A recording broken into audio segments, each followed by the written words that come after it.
Boa noite, gente. Todos bem-vindos ao nosso canal Filosofia de Primeira. Sexta-feira à noite que eu criei encontro com vocês aqui com os inscritos, falando de um tema da modernidade, nossa série chamada Metanoia. E hoje vamos trabalhar mais um tema de pós-modernidade, movimentos sociais. Começo com uma citação aqui do texto do escritor e poeta Eduardo Galeano. A justiça é como as serpentes e só morde os descalços. Mas o que são movimentos sociais? Pegando o texto, podemos dizer que são provenientes já nos séculos XVIII e XIX, com movimentos ameríndios, abolicionistas, os negros, os povos escravizados, etc. Com a industrialização, as pautas dos trabalhadores, direitos, salários, jornadas e também ganharam força. Já na virada do século XX, os movimentos sufragistas das mulheres pelo voto nos Estados Unidos e Europa, no Brasil nos anos 30. Após 1945, começam as transformações culturais em consequência da geração pós-guerra. Em 1968, com as mudanças culturais de comportamento, a Revolução Cultural. Em 1980, com o surgimento dos novos movimentos pelos direitos dos homossexuais e dos marginalizados. Pela preservação do meio ambiente, de lá para cá, a liberação das drogas, o aborto, etc. Sempre salientar que os movimentos sociais nascem de embates com o Estado e sociedade.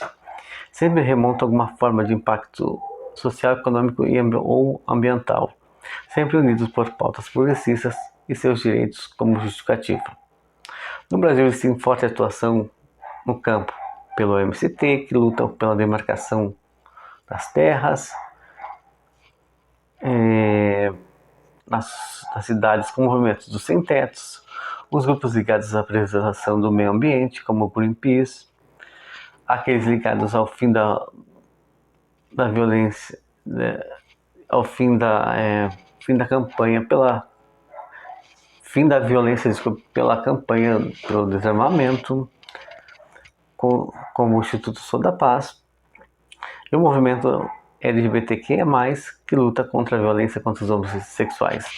Sem contar que aqueles ligados à educação via ONGs, como o Instituto Somos Todos pela Educação. Muitos movimentos e seus coletivos têm uma forte ligação com partidos políticos, tanto da direita como da esquerda. Embora os partidos mais progressistas já sejam mais ligados e apoiados pelo movimento de esquerda, pois os mesmos acabam sendo uma espécie de incubadora para novos líderes políticos. Por isso, muitos líderes desses movimentos sociais e seus simpatizantes já começam cedo durante o período escolar ou acadêmico. Outros em suas próprias comunidades locais em termos de Brasil, já aqueles com dimensão global, os quais são bancados por megas investidores tipo George Soros, um dos precursores do chamado globalismo de esquerda militante no mundo, com sua fundação, a Open Society Foundation, gastou bilhões em apoio a movimentos sociais e suas minorias pelo mundo todo, incluindo o Brasil, e muitos investidores ligados a investimentos financeiros e suas holdings entre as maiores fortunas do Brasil estão entre apoiadores e simpatizantes a movimentos sociais com apoio internacional. A própria ONU tem sido usada para esse fim, com suas principais organizações como Unesco, Unicef e OIT, e tem dado forte apoio logístico a projetos humanitários para crianças, refugiados e suas minorias perseguidas, ligadas a esses movimentos sociais em zonas de conflito armado, pobreza ou desastres ambientais múltiplos, com auxílio de sua rede de proteção e preservação do meio ambiente. Como vocês foram escutando aqui o texto, os movimentos sociais já começam já no século XVIII, com as sociedades industriais, com a questão das condições de trabalho, que ali na Europa do século XIX, com o surgimento do crescimento do boom urbanístico nas cidades da Europa, com a criação de polos industriais, com a indústria como cenário fabril, vem as grandes questões sociais aí, como trabalho, salário, jornada de trabalho, condições de trabalho, a questão da seguridade dos trabalhadores. Já no século XIX, ele começa os sistemas de seguridade social, por exemplo, na Alemanha, no final do século XIX. E os movimentos, como eu disse, o movimento pelos índios, pela escravatura que aconteceu no século XIX. Nós temos, se você pensar ali, a própria literatura brasileira passa por essas fases ali, com uma fase mais indianista, as questões da terra, com o próprio José de Alencar, com a obra Guarani, o próprio Kassurov, com a questão do negro em pleno século XIX, os momentos de abolição pela escravatura, o fim, começa no Brasil, Estados Unidos e Europa e outros países mais.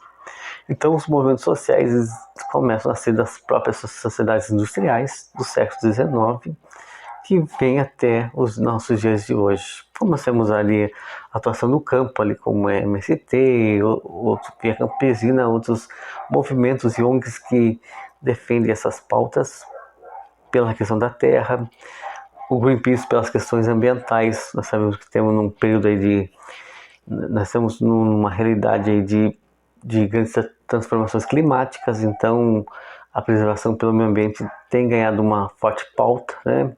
As empresas, os organismos, os governos têm trabalhado nessa questão de uma forma mais atentas, porque as mudanças climáticas estão aí. Vocês estão vendo as tragédias que estão acontecendo aí em São Paulo, acontece no Rio de Janeiro, um grande aí, período de chuva, as questões aí de habitação nas grandes cidades aí, que é um problema no Brasil, no mundo, esse déficit de moradia, e você vê as tragédias aí acontecendo, que o povo vai tendo uma ocupação, né, um crescimento urbanístico desregrado e desorganizado. Então isso traz consequências em questão do meio ambiente. Os meios sociais estão ali para reivindicar aquelas pautas que o Estado tem sido negligente. As questões aí de movimento por violência contra a mulher. Temos aí um grande índice de violência doméstica contra a mulher, de feminicídio no Brasil, que tem sido bastante expressivo, se você pensar, desde a Lei Maria da Penha. Os movimentos que lutam por uma melhora na qualidade do serviço de saúde, como as doenças raras, aqueles que são grupos que se unem em redes de proteção para discutir políticas públicas de saúde, uma maior abrangência, os movimentos por uma melhor qualidade de educação no Brasil, que necessita, movimentos que defendem o progresso da ciência. São questões aí que, embora estejam contemplados nas leis, nos códigos, ainda eles não são feitos de forma plena pelo Estado. Ainda há um Estado deficiente em observar, em olhar para essas questões. Por isso tem os próprios movimentos sociais que acabam despertando ou que acabam mostrando essa carência, essas lacunas que o Estado acaba deixando durante muito tempo. E a despeito de tudo isso, a gente vai entendendo que movimentos sociais é uma coisa bastante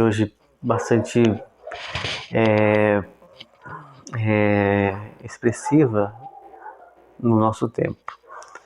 Então eles nascem sempre de pautas e de questões que o Estado acaba sendo negligente ou acaba sendo muito pouco observada, ou não há uma atenção devida a essas questões, por exemplo, as questões pelo direito à moradia.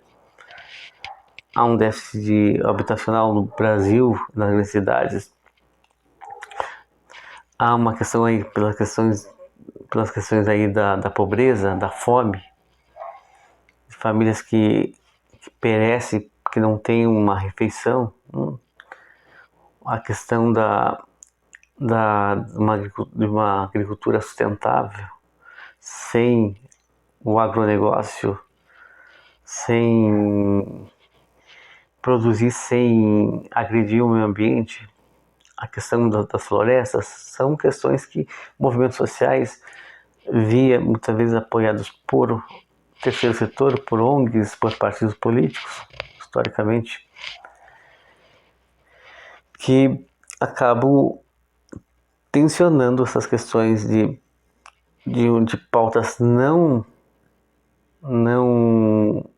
atendidas, e cujo Estado tem segundo ele, tem um dever de olhar para todos sem distinção e observar todas essas questões aí que precisam ser abarcadas aí, que o Estado precisa de alguma forma atender a todos os cidadãos e todas as demandas públicas, sociais, culturais e econômicas em termos de sociedade civil organizada. Então essas são as questões dos movimentos sociais, que nasce da própria deficiência do próprio Estado, como no Brasil, do Estado brasileiro aí, uma melhor condição de educação, melhor condição de saúde, de segurança, e assim vai. Então seria essa questão dos movimentos sociais, que já nascem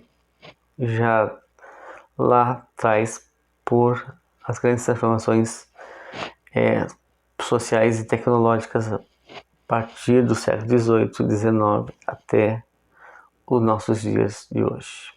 Seria isso, pessoal.